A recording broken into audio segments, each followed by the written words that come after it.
এই ইসলামের সাথে কোরআনের ইসলামের কোনো মিল নাই, নবীর ইসলামের কোনো মিল নাই। লাঠি দিয়ে পরাজিত করার থেকে বরং আদর্শিক পরাজয়টা সবচেয়ে বড় পরাজয়। উগ্রবাদ, সাম্প্রদায়িকতা, এগুলি মোকাবেলা করতে হলে ইসলামের আসল রূপটা কি, আসল চেহারাটা কি, এটা জনগণের সামনে তুলে ধরতে হবে। বাংলাদেশে যে পরিস্থিতি হচ্ছে, যে বিষয়গুলি আসছে সবার সামনে, এখানে মব হচ্ছে, ওখানে হামলা হচ্ছে, ওখানে এটা বন্ধ করে দিচ্ছে, ওখানে অ্যাটাক করছে, অমুকরে কাফের ফতুয়া দিচ্ছে, তমুকরে নাস্তিক ফতুয়া দিচ্ছে।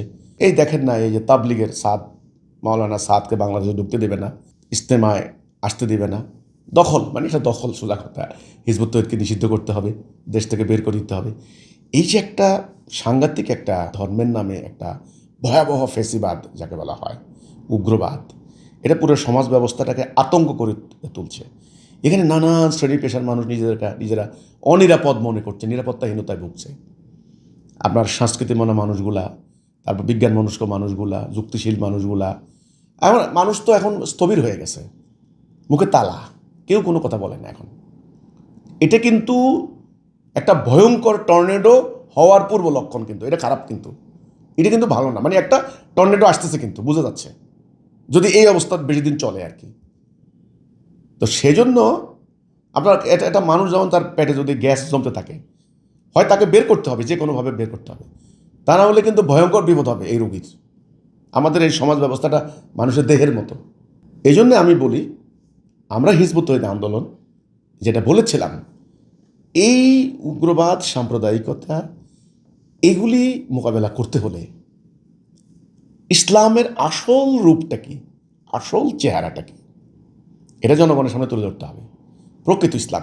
এখন আপনি যদি ইসলামটাকে বাদ দেন, ধর্মটাকেই বাদ দেন, যেহেতু ধর্মই খারাপ, তাহলে এটা ভুল সিদ্ধান্ত হলো। এগুলো মোকাবেলা করতে পারবেন না আপনি। আমরা পরিষ্কার বলেছি যে এটা ইসলাম না, এটা আল্লাহ রসুলের ইসলাম না, এটা বিকৃত একটা ইসলাম, এটা পারভার্টেড। এই পারভার্সনের কারণে এগুলো করতেছে এরা। এই ইসলামের সাথে কোরআনের ইসলামের কোনো মিল নাই, নবীর ইসলামের কোনো মিল নাই। তাহলে এই বাস্তবতাকে স্বীকার করে নিয়ে আমাদের এই জনগোষ্ঠী 90% মানে সংখ্যাগরিষ্ঠ মুসলমান, তারা আল্লাহ বিশ্বাস করে, কোরআন বিশ্বাস করে। তাহলে ইসলামকে ভিত্তি নিয়ে, কোরআনকে ভিত্তি নিয়ে, সুন্নাহকে ভিত্তি নিয়ে, প্রকৃত ইসলামের আলোকে একটা সঠিক আদর্শ জনগণের সামনে তুলে ধরতে পারলে, তখন ধর্মপ্রাণ সাধারণ মানুষের কাছে এই উগ্রবাদী মব সৃষ্টিকারী, এই সাম্প্রদায়িক অপশক্তি যেটা ইসলাম না, এরা আর এই জনগণের মধ্যে জায়গা পাবে না। এটা হলো আমাদের বক্তব্য।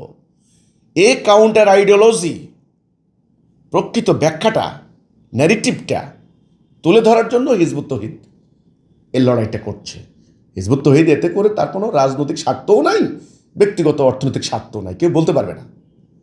তা আমি মনে করি, যারা এই দেশের মুক্তি চান, এদেশের মানুষের বাক স্বাধীনতা চান, এদেশের মানুষের ধর্মীয় স্বাধীনতা চান, চিন্তার স্বাধীনতা চান, গবেষণার স্বাধীনতা চান, সুকুমার বৃত্তি প্রকাশের, আপনার প্রতিভা বিকাশের স্বাধীনতা চান, অশ্লীলতা না, কিন্তু যারা নারী পুরুষ সকলের স্বাধীনতা চান, একটা নিরাপদ সমাজ চান, আমি তাদেরকে অনুরোধ করব, আপনারা আমাদের বক্তব্য দেখেন, আমাদের প্রস্তাবিত উত্থাপিত বিষয়গুলি বিবেচনা করেন।